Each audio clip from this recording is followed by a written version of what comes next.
ענת ברון כהנא, ואני מורה בבית ספר אופקים בחיפה. שלום, קוראים לי שרית, זה דן, הבן שלי. דן בן 19, הוא לומד בבית ספר אופקים.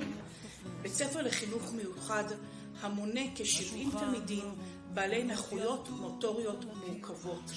התלמידים שלי קשה מאוד אחר הצהריים להפגיש אותם עם חברים. לדן יש שיתוק מוחין, הוא לא רואה.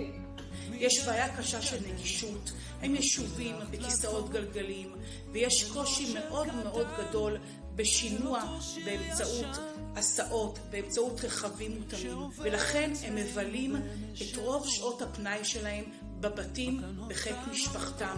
הם אינם יוצאים לפארקים, הם אינם יוצאים לבתי הקולנוע, למסעדות, לחברים. בבית ספר אופקים ליטל מקסימה הביאה את החוץ לתוך הבית ספר, ולילד מודן שלא יכול להגיע לכל מקום בגלל חוסר נגישות, ובגלל שהוא לא רואה, קצת יותר קשה לו מאחרים, זה מאוד עזר להביא צדק, לשמוע את הים, או חול, להרגיש את החול, או חוויות של שמע מבחוץ, מאוד מאוד עוזר לילדים.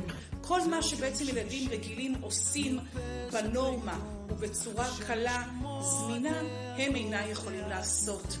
ולכן מאוד מאוד חשוב לנו כקהילה להנגיש בעבורם את שעות הפנאי, למלא בעבורם את אותן חוויות שהם לא יוכלו לחוות אם אנחנו לא ננגיש אותן בעבורם. דן הולך לכנפיים של טרמבו ונפגש עם ילדים רגילים אחר הצהריים, אבל לא כולם.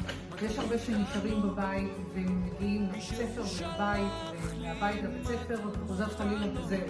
להביא להם את החוץ פנימה, ניתן להם עוד חוויות, עוד דברים שהם יכולים לדבר עליהם, להרגיש אותם ולחוש קצת.